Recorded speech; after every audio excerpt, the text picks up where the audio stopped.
ഗുരുജി തന്ന സ്റ്റഡി മെറ്റീരിയലിൽ വായിച്ചപ്പോഴേ ഗുരുജി വീരസൂത്രവും തമ്മിൽ ചെറിയ ചെറിയ വ്യത്യാസങ്ങൾ ഒരു സംശയ രൂപത്തിലിരിക്കുകയാണ്. അതിൽ ഗുരുജി എനിക്ക് സംശയമായിട്ട് ആദ്യം തോന്നിയത് അമൃത പുഷ്കരണി, അതിനെപ്പറ്റി ഒന്ന് വിവരിക്കാമോ ഗുരുജി?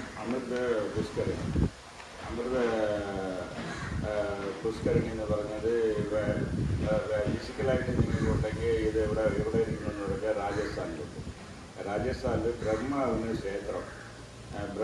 ക്ഷേത്രം സാധാരണ ശിവൻ്റെ ശാപമുള്ളതുകൊണ്ട് ബ്രഹ്മാവിന് ക്ഷേത്രമില്ല, എന്നാലും അമൃത അവിടെ ഉണ്ട്. അതേമാതിരി തിരുപ്പട്ടൂർ ഒരു സ്ഥലം തമിഴ്നാട്ടിലുണ്ട്, റേറായിട്ടുണ്ട്.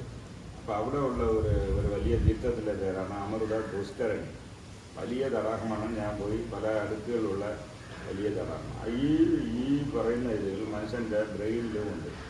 അപ്പോൾ ഇത് നിങ്ങൾ മനസ്സിലാക്കുന്ന ഈ ഫൈറ്റിംഗ് വീരസൂത്രം ഇതൊക്കെ ആക്ച്വലി ശിവയോഗയിൽ ഹയർ ലെവലാണ്. ശിവയോഗം പഠിക്കാതെ നിങ്ങൾ മറ്റേ വീരസൂത്രം ശിവയോഗം പഠിച്ചിട്ട് ചെയ്താൽ അതിൻ്റെ ഇന്നർ മീനിങ് മനസ്സിലാവും. ഇല്ലാതെങ്കിൽ നിങ്ങൾക്ക് ടെക്നിക്കൽ ടേംസ് ശരിക്കും മനസ്സിലാവില്ല. ഇത് ഹൈ ലെവൽ ശിവയോഗമാണ് വർമ്മ ബീരങ്കിയിലുള്ള വർമ്മ ആസാം ഡെഫിനിഷനിൽ പറയുന്നുണ്ട്. ശിവയോഗി തന്നെ വർമ്മ കാര്യം ചെയ്യണമെന്നുണ്ട്. അപ്പോൾ ഇത് ഹൈ ലെവൽ ഇതാണ്. അപ്പോൾ അമൃത പുഷ്കരണി എന്ന് പറയുന്നത് നിങ്ങൾക്ക് തകരാലയ രഹസ്യം എന്തോന്ന് ശിവയോഗങ്ങളിൽ തകരാലയ രഹസ്യം, അതിൽ ഇതൊക്കെ എക്സ്പ്ലെയിൻ ആവും. അപ്പോൾ തകരാലയ രഹസ്യം എന്ന് പറയുന്ന ശിവയോഗ നൂലുകളുടെ ഇതുണ്ട്. അതുപോലെ നിങ്ങൾക്ക് ശിവയോഗ ടെക്സ്റ്റിലൊക്കെ മിഡ് ബ്രെയിൻ എന്നുള്ള ഇതിനൊക്കെ നോക്കുമ്പോൾ ഇത് ലിംബിക് പൂൾ എന്തോന്ന് ഇംഗ്ലീഷിൽ അനാട്ടമിക്കലാണ് പറയണമെങ്കിൽ അമൃത പുഷ്കരണി എന്ന് പറഞ്ഞാൽ എന്തോന്ന് ലിംബിക് പൂൾ. അത് ലിംബിക്കിൽ പൂള് അത് ഹൈ ലെവൽ വർമ്മ ടെക്സ്റ്റിൽ താമരൈ പൂത്ത തടാകം എന്ന് എക്സ്പ്ലെയിൻ ചെയ്യുന്നത്. അത് അങ്ങനെ ഒരു ക്ലാസ്സിൽ പാട്ടുമുണ്ട്. എന്താണ് താമരൈ പൂത്ത തടാകം അതിൽ എന്ന് പറഞ്ഞത് കാര്യങ്ങൾ. അപ്പോൾ ഇവിടെ ഇതാണ് അമൃത പുഷ്കരണി എന്ന് പറയുന്നതും ഇതാണ്. അത് എന്തെന്ന് വെച്ചാൽ അതിൽ എന്തിന് താമരൈ പൂത്ത തടാകം, താമര ഇല കിടക്കുന്നുണ്ടല്ലോ. അപ്പോൾ നിങ്ങൾ ഒരു കല്ലതിലിട്ടാൽ ഇല ഇങ്ങനെ അസൈയും. ഇതേമാതിരി നിങ്ങൾക്ക് തിരുവനന്തപുരത്തിൽ പറയുന്നത് ഈ അമൃത പുഷ്കരണിയിൽ 1305 ബഡ്സ് ഇരിക്കുകയാണ്. അത് താമര ഇലയമാതിരി മൂവിങ് ആണ് ബഡ്സ്. അപ്പോൾ നിങ്ങൾ ലിംബിക് പൂളിൽ ഒരു ആക്ടിവേഷൻ കൊടുക്കുമ്പോൾ അതിങ്ങനെയാണ് നമ്മൾ നല്ല ഒരു സുഖമാണ് കൊടുക്കും. അപ്പോൾ അതിൽ എന്ന് വെച്ചാൽ ഈ സെക്സുവൽ എൻജോയ്മെൻറ്റ് ടൈമിൽ ഒരു 3-4 ബഡ്സ് തന്നെ ആക്ടിവേറ്റ്. ശിവയോഗയിൽ അത്രയും ഏക്കാനുള്ള പവറുണ്ട്. അപ്പോൾ അത് മിഡ് ബ്രെയിൻ ആക്ടിവേഷൻ ചെയ്ത് അന്തർപത്മ ആക്ടിവേഷൻ ചെയ്താലേ അത് ഉണരാൻ പറ്റും. അപ്പോൾ ഇങ്ങനെ ചെയ്യുമ്പോൾ നിങ്ങൾക്ക് എനർജി ഒരുപാട് ഇതാകും. ആനന്ദം കിട്ടുന്ന മാതിരി എനർജി ലെവലിൽ ഭയങ്കര എനർജി. ആ എനർജിയെ ഫൈറ്റിങ്ങിന് യൂസ് ചെയ്യുന്നതാണ്. അത് ഫൈറ്റിങ്ങിന് യൂസ് ചെയ്യുന്നത് ആക്ച്വലി അത് യോഗയിലുള്ള ഹൈ ലെവൽ ടെക്നിക്. നിങ്ങൾ അനാട്ടമിയിൽ പറയുകയാണെങ്കിൽ ലിംബിക് പൂൾ വേറെ. പിന്നെ കുറിച്ച് അടുത്തൊരു ടൈം എനിക്ക് സംശയമായിട്ട് തോന്നുന്നത് മണിമഞ്ചം എന്നുള്ളത്. മണിമഞ്ചവും ഹൈ ലെവൽ വർമ്മ ടെക്സ്റ്റിലുള്ളതാണ്. അത് വീരസൂത്രത്തിൽ വരുന്നുണ്ട്. അതിൻ്റെ റെഫറൻസ് മറ്റേ ബുക്കിലുമുണ്ട്. മണിമഞ്ചം അതിന് നിങ്ങൾക്ക് ഒരു ഇംഗ്ലീഷ് ടേം ഇത് വേണമെങ്കിൽ അന്തപുരം എന്ന് പറഞ്ഞാൽ അറിയാമല്ലോ. അന്തപുരത്തിൽ വെച്ചാൽ രാജാവും റാണിയുടെ ബെഡ്റൂമാണ്. അതാണ് മണിമഞ്ചം. രാജാവും റാണിയുടെ ബെഡ്റൂമാണ് മണിമഞ്ചം. ഇവിടെ എന്തെന്ന് വെച്ചാൽ മിഡ് ബ്രെയിനിൽ pineal gland and pituitary gland അത് ചേർന്നിട്ടുള്ള ഒരു ഇതാണ് മണിമഞ്ചം. മിഡ് ബ്രെയിൻ എന്നുള്ള ടെക്നിക്കൽ ടൈം.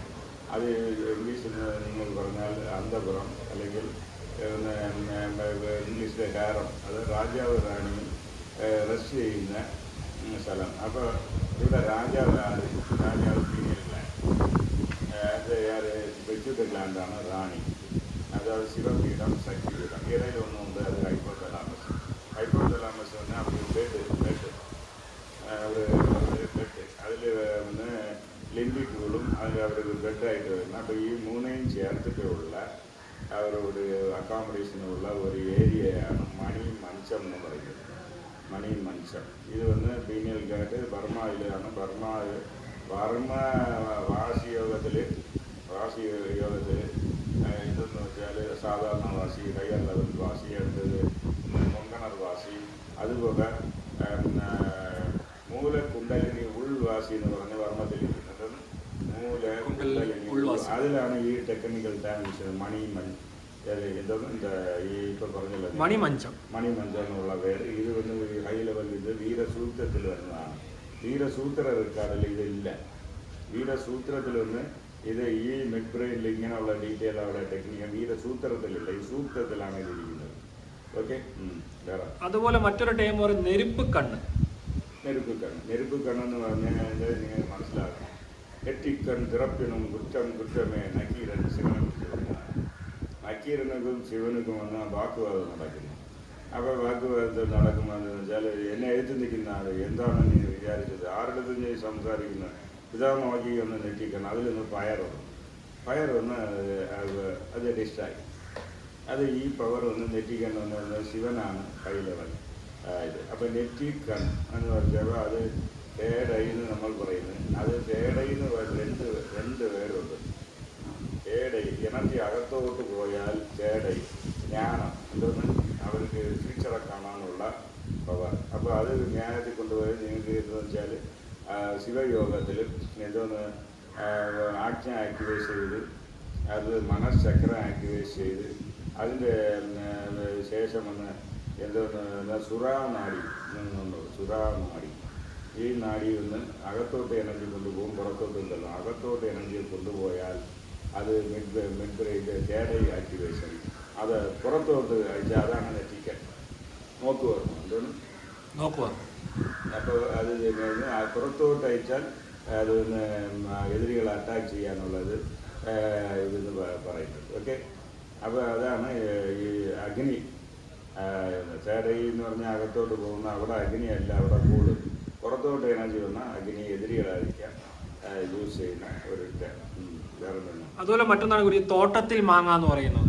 തോട്ടത്തിൽ മാങ്ങ എന്ന് പറഞ്ഞാൽ ആക്ച്വലി ഇതും വീരസൂക്തത്തിൽ പറയുകയാണ്. അത് ടെക്നിക്കൽ ടൈം യൂസ് ചെയ്യുന്നതെന്ന് വെച്ചാൽ തോട്ടത്ത് മാമ്പഴം തൂങ്കലും മാമേ എന്നാണ് റെക്കോർഡ് ചെയ്തിരിക്കുന്നത്. തോട്ടത്ത് മാമ്പഴം തൂങ്കലും മാമേ അങ്ങനെ ശിവയോഗയിൽ നിങ്ങൾ ഇതൊന്ന് 10 വിധ സെക്രീഷൻ പറയുന്നത്. തോട്ടത്തിൽ മാമ്പഴം എന്ന് പറഞ്ഞാൽ മെലോട്ടനിൻ സെക്രീഷൻ ചെയ്യുന്ന പീനിയൽ ഗ്ലാൻഡാണ്. പീനിയൽ ഗ്ലാൻഡിൻ്റെ സെക്രീഷൻ മാമ്പഴത്തിൻ്റെ സ്മെല്ല്, മാമ്പഴത്തിൻ്റെ ഒരു ടേസ്റ്റും ഉണ്ടാകും. അപ്പോൾ അതിനു വേണ്ടിയാണ് ആ technical time. Pineal gland activation ആയാൽ നിങ്ങൾക്ക് നെറ്റിക്കൽ തുറന്ന് എതിരികളെ അറ്റാക്ക് ചെയ്യാനുള്ള പവർ ഉണ്ടാവും. അത് വീരസൂക്തത്തിലുള്ള ടെക്നിക്കൽ ടൈമാണ്.